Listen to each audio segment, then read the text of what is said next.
I need to take you this evening to a place most of us have never visited, and to a time and to an experience that I guess is unfamiliar to most of us. We're outside the common experience of the Abbey this evening. We need to go to another country.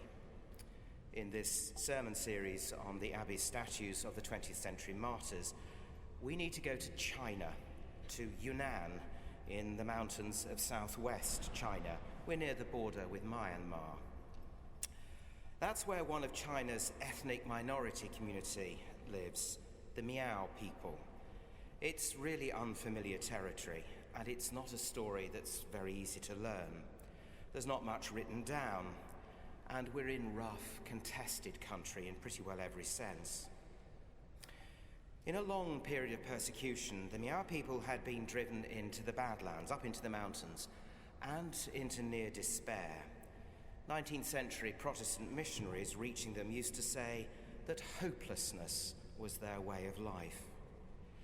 Perhaps that's why there the Christian gospel spread so quickly. In 1907, over 1,400 Miao people were baptized. 20 years later, there were 20,000 Christians, and by 1950s, they said there were well over 100,000. We're in a bit of an awkward space where identity is changing, it's up for grabs, a place where ideas shift. A new faith changed life and culture. The Miao people developed a written language for the first time so they could translate scripture, and they developed a musical voice for their faith.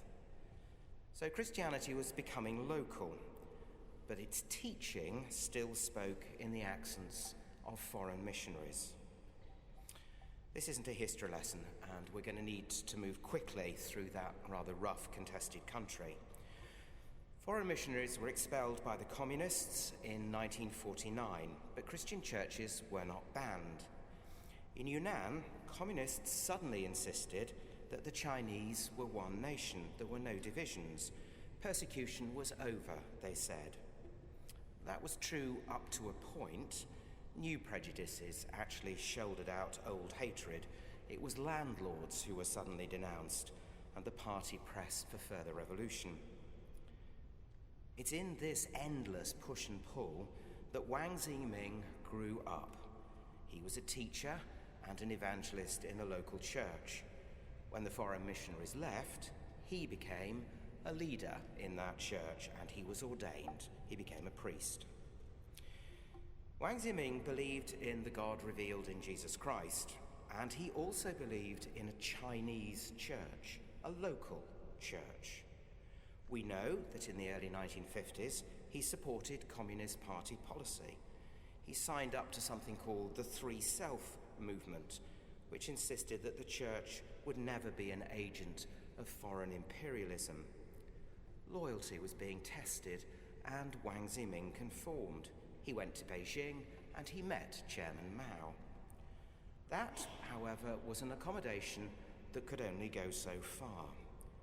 In 1958, the government line hardened, and there was a new anti-rightist protest. There were fresh persecutions, and in Yunnan, the church was now driven underground. Wang Zhiming was labelled an anti-revolutionary. In May 1969, he was arrested and imprisoned. His crime was simply that he wouldn't join the endless spirit of division. He wouldn't condemn others. He was minded to forgive, he said.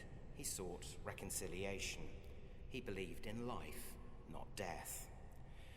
In China, they called his love of life anti-party and anti-socialist activity under the cloak of religion. 1969, this is fairly recent history, yet we know very little, and what we do know is fairly fiercely debated. There's clearly more than one story being told when you talk about Wang Zhiming.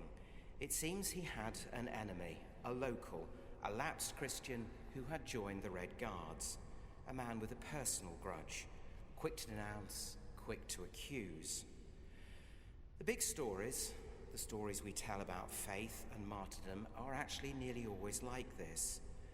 There's part of a grand narrative, there's also quite a lot that's personal and that's being worked out in a place, in a time, and in a web of relationship.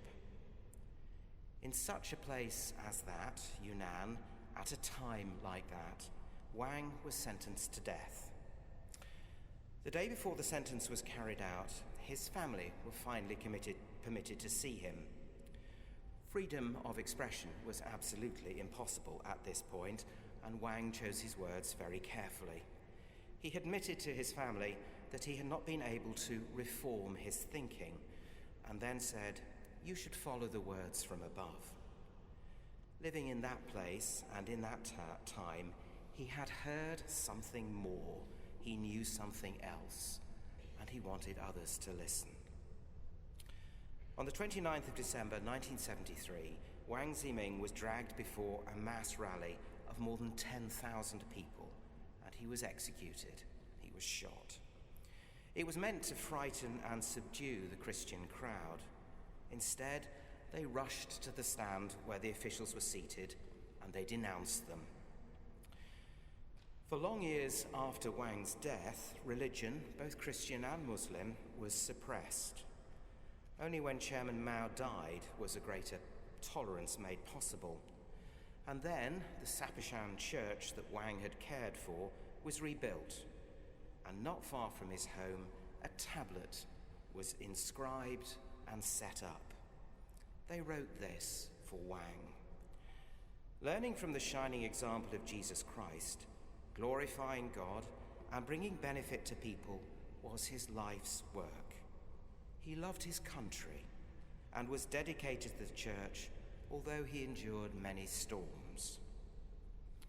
That tablet is, they say, the only known monument to a Christian victim of the Cultural Revolution in China. Wang's story is still not well known. It's part of the wonder of those statues on the west front of this Abbey church that they confront us with a big picture of martyrdom. They show us more than most of us know. In the very different stories that we've been hearing in this sermon series, we're being asked to think about what martyrs are and what martyrdom means, what it looks like. And the truth is that martyrdom is very various. It's worked out, as I said, in a place, in a time, in a web of relationship. That lonely memorial to Wang Zhiming in Yunnan tells you that there's no cult of martyrs in China. There isn't a big story that they keep telling.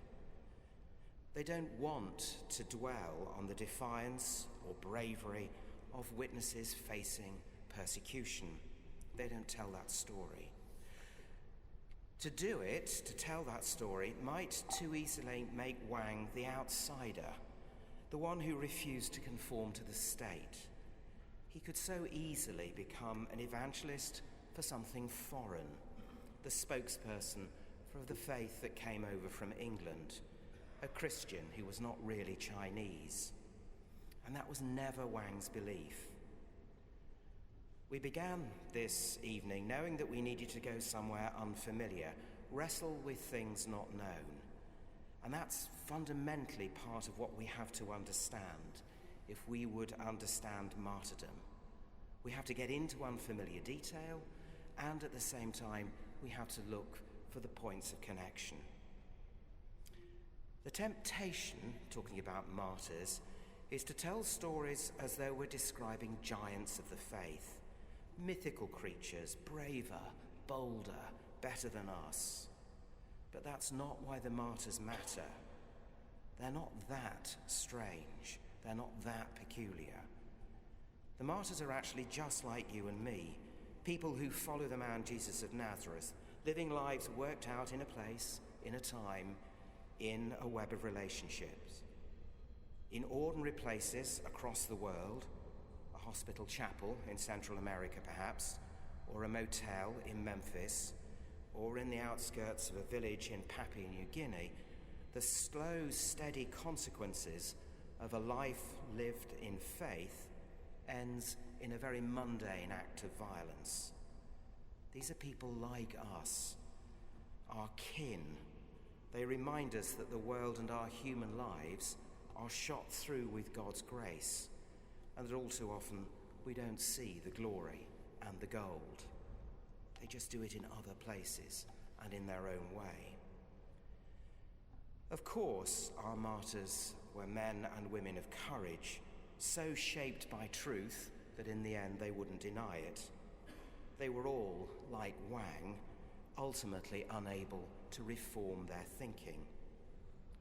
They matter because they are people like us, and because the same truth breaks out over and over again in different places, in different times, against the odds.